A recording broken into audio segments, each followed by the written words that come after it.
Oke, halo semuanya, kembali lagi bersama aku Nong Modi Jokpi.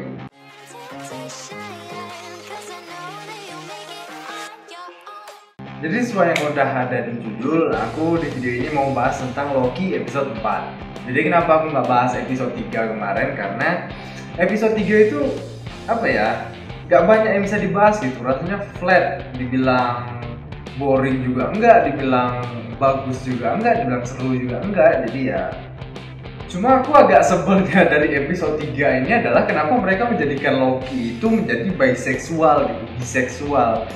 Like why gitu loh. Kan memang walaupun lah dibilang Loki itu dari awal MCU kan nggak ada diperlihatkan kalau ada interaksi antara dia dengan perempuan gitu kan, interaksi romance lah gitu, asmara lah, nggak ada memang. Cuman ya agak sebel aja gitu sih, kecuali memang ke biseksualitasannya ini nanti berguna untuk series ini ke depannya. Kalau memang itu masalahnya, aku kayaknya bakalan mengapresiasi kalau itu bagus gitu. Tapi kalau cuma untuk memuaskan SJW sih bangsat sih. Terus juga setelah nonton episode keempat ini aku sadar bahwa di episode ketiga ini sebenarnya memang series ini memang kayaknya nggak mau menunjukkan banyak hal. Mereka itu cuma menunjukkan proses pembangunan chemistry antara si Loki sama si Sylvie ini, yang mana nanti kayaknya dan seharusnya chemistry asmara yang ada di antara mereka berdua ini bakalan berguna dan bakalan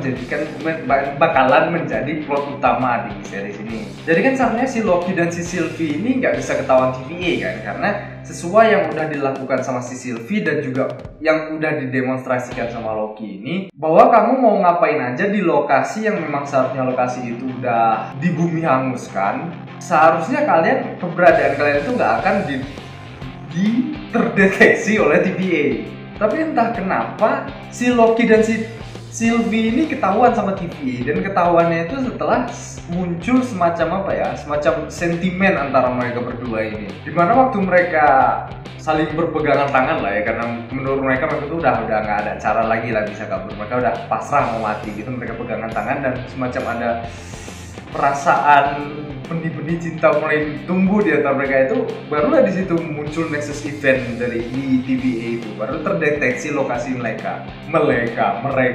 Jadi seperti yang udah aku bilang sebelumnya, bahwa koneksi asmara antara si Loki sama Sylvie ini bakalan menjadi sesuatu yang penting di series ini nantinya. Dan juga seperti yang udah dikatakan sama si Mobius, bahwa koneksi mereka berdua ini bakalan bisa menjatuhkan atau merobohkan kekuatan TVA ini. Tapi tentang apanya dan bagaimananya kita masih harus nunggu episode-episode selanjutnya. Nah, ngomongin Mobius, aku mau ngomongin orang-orang yang dihapuskan sama TVA ini. Apakah mereka ini bener-bener hilang total gitu? Soalnya kan di episode ini, di ending itu, si Mobius itu dihapuskan dan juga si Loki ini juga dihapuskan, yang mana mereka berdua ini kan merupakan karakter penting gitu di series ini kan. Nah, mengenai masalah ini tuh aku punya dua teori. Yang pertama adalah mereka itu nggak bener-bener dihapuskan gitu, mereka itu semacam di reset aja, mereka balik ke timelinenya menjalankan kehidupannya sebagaimana seharusnya, tapi mereka itu hilang ingatan tentang apa yang terjadi antara mereka dengan TVA. Pokoknya segala sesuatu tentang TVA itu, ingatan mereka itu dihapuskan. Dan yang kedua adalah mereka itu cuman dipindah ke dimensi kosong gitu. Ya technically mereka memang dihapuskan, tapi nggak dihapuskan secara permanen juga. Dan mereka juga bisa dikembalikan lagi, cuman kita kan belum tahu caranya.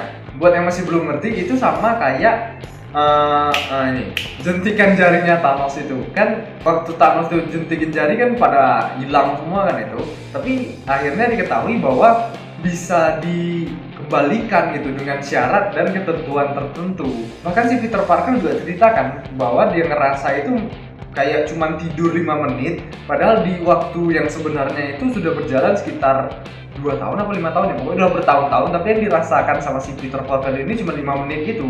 Nah, mungkin kejadiannya kayak gitu juga. Itu teori dari aku. Tapi kalau kalian punya teori kalian masing-masing dan kalian merasa teori kalian itu cukup akal, tulis aja di kolom komentar. Nah, di ending episode ini diperlihatkan bahwa makhluk yang kita tunggu-tunggu, yang kita nanti-nanti, si Time Lizard ini atau si Timekeeper ini ternyata cuma seonggok android doang, cuma sebuah robot doang yang entah dikendalikan atau diciptakan oleh siapa. Nah, jadi siapa dong TVA ini? Siapa yang mendirikan, siapa yang mengendalikan? Memang kita belum tahu apa-apa lagi mengenai asal-usul TVA dan siapa orang-orang di balik TVA ini. Tapi mungkin kalian juga udah pada sadar bahwa kuncinya itu ya ada di Ramona ya namanya. Ramona ini cuma dia yang kayaknya bisa menjelaskan kepada kita dan kepada si Sylvie yang masih hidup ini apa yang sebenarnya sedang terjadi di sini. Ada kemungkinan dialah sebenarnya dalang di balik TVA ini.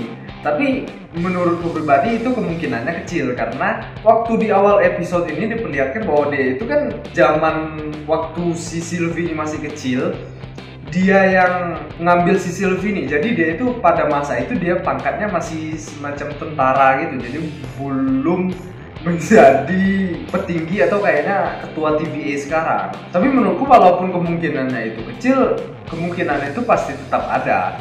Contoh aja kayak si siapa sih itu namanya, Angel apa siapa sih yang di WandaVision itu dia cuma pemain figuran, ternyata dia itu musuh utamanya selama ini. Itu kan bisa aja juga di sini kejadiannya kayak gitu. Si Ramona ya namanya, Ramona ini ternyata dia adalah dalang di balik semua ini. Dan kita sebagai penonton ya nggak bisa apa-apa selain menunggu episode baru di Rabu depan untuk mendapatkan informasi yang lebih lanjut gitu. Ya teman-teman, sampai sini video kita kali ini. Sampai jumpa di video kita selanjutnya. Bye bye.